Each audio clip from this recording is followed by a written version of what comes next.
This is the payoff in the hog business, the market. Here the hog man gets paid for his months of labor, his management, his judgment, and his capital.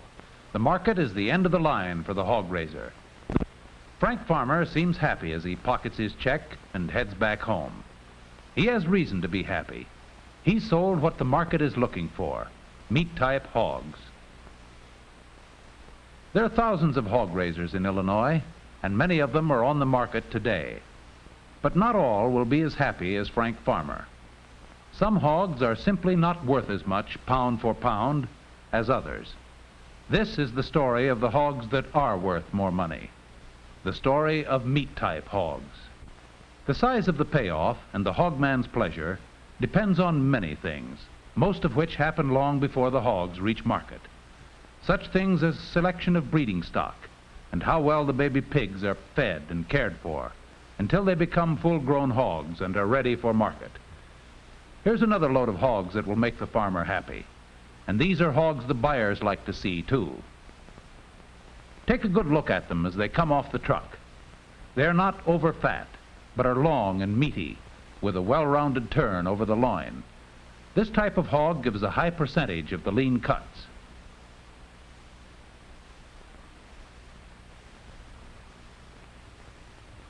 Buyers from several companies will look them over, and buyers know hogs, and bidding against each other they find out what these hogs are worth. To see how important hog raising is to Illinois farmers, look at this chart. Almost 1/4 of the total cash farm income comes from hogs. Here's another familiar everyday scene. The American housewife shopping. She's the person everyone in the meat industry, producer, packer, retailer, is trying to please. Let's follow this determined young lady past the meat counter, where there are all kinds of meat, each competing for her attention. What does she buy? Not the ham slice with all the fat that will fry away in drippings. She doesn't want these pork chops, not enough lean meat.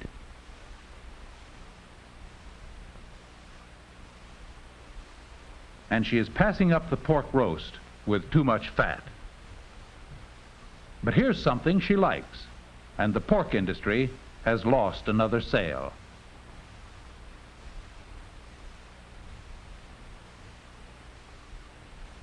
Fat pork has been losing in popularity.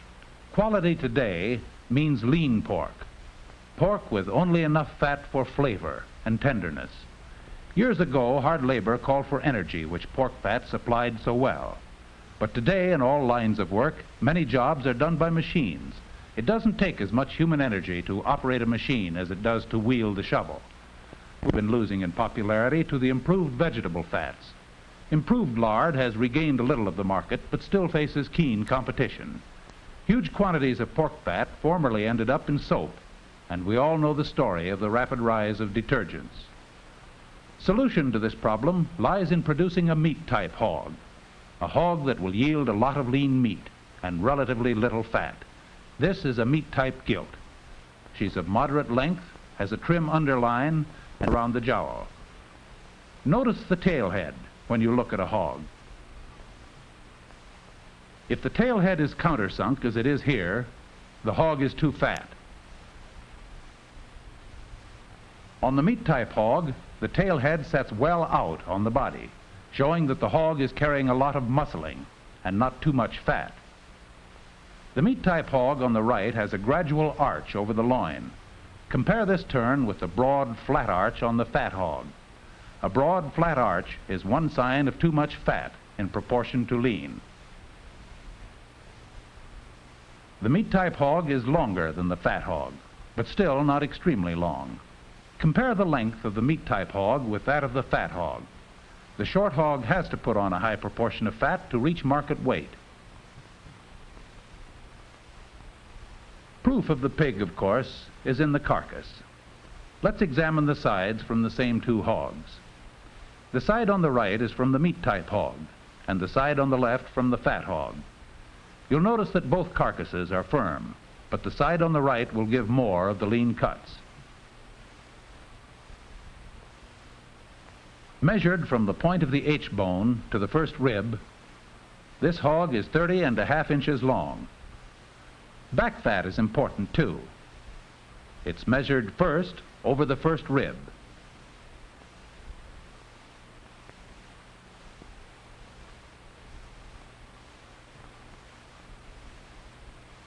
Then over the last rib.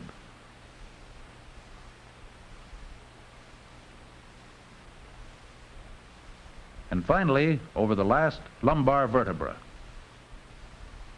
This measuring can be done on the live hog, too. It's a painless process. This meat-type hog had an average back fat thickness of 1.5 inches and was 30.5 inches long. Back fat and length are not important in themselves, but they give an accurate indication of what proportion of the hog will be lean meat. Now compare the meat-type carcass with the fat carcass being measured. Length from the point of the H-bone to the front of the first rib is 28 inches, which is 2½ inches shorter than the meat-type hog. Notice how uneven the back fat is on the fat hog. It's much thicker, averaging 2.1 inches, more than 1/2 inch thicker than that of the meat-type hog. In other words, the fat hog has a much heavier and a much more uneven covering of fat than the meat-type hog.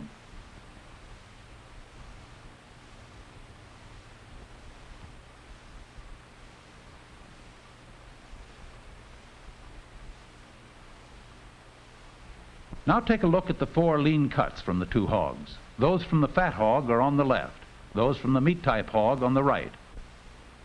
And here is the fat trimmed from one side of each of the hogs. Again, that on the left is from the over-fat hog. Here's a quick summary of the 2 carcasses. The meat-type hog was 30½ inches long, compared to 28 inches for the fat hog. Back fat thickness, 1.5 inches, compared to over 2 inches. 50% of live weight in lean cuts, compared to only 40%. Only 17% fat, compared to almost 25%. Now for some other comparisons. First, the picnic hams or shoulders. Notice the fat in the lean in the picnic ham on the left, which is from the over-fat hog. Next, the 2 loins. The meat-type loin has a bigger eye muscle and less fat covering than that of the over-fat hog. The loin from the fat hog is kidney-shaped and is carrying too much fat to be suitable for the American housewife. Notice the fat in the lean, internal fat. Extra fat shows up more in the loin than in any other cut.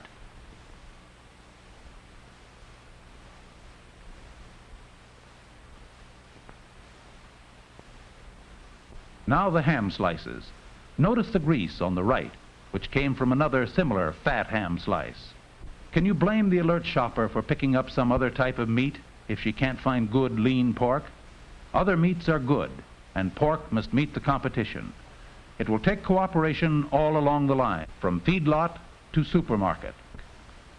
Buyers are helping solve the problem by bidding more for the hogs that will dress out a high proportion of lean meat, by paying more for the meat-type hog. The meat-type hog is worth more, and for the same reason, the fat-type hog is worth correspondingly less. This is the first step, providing an incentive in dollars and cents to the American hog producer for putting a hog on the market that will meet today's demands. If you are producing hogs, your first step is to buy a meat-type boar, which you can find in every breed. Wherever you find him, he must be long and rugged with a good deal of growth and size. Look at this meat-type boar. Notice the length of his body and the turn over his loin. This boar is well developed and is a type you can get if you look for him. If you can, buy a production-tested boar. A lean meter is a good and painless way to measure back fat thickness. Next step is to select a good meat-type gilt. A meat-type gilt, like the boar, is long and rugged and growthy. She has a good turn over the loin. Notice the well-developed ham. You can find meat-type gilts in all breeds, too. If you raise your own gilts, save them from growthy, rugged, big litters. Meat-type hogs are as easy and as cheap to produce as are the fat hogs, or any other kind, as these figures show. Meat-type hogs had almost the same average daily gain, and they put on a pound of meat for almost exactly the same amount of feed.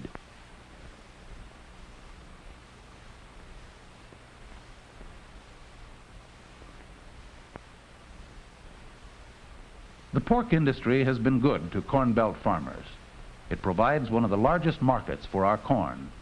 It behooves farmers, packers, and retailers to do a good job of producing and selling meat-type hogs. The housewife will buy pork when she can get what she wants. When she can find lean ham in the meat markets, she'll buy ham.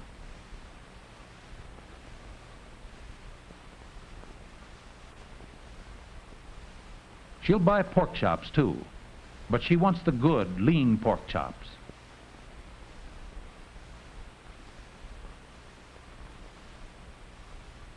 And she'll buy pork roasts, but they must have quality. The meat-type hog is the answer to better pork in the meat markets and more satisfied frank farmers at the livestock markets.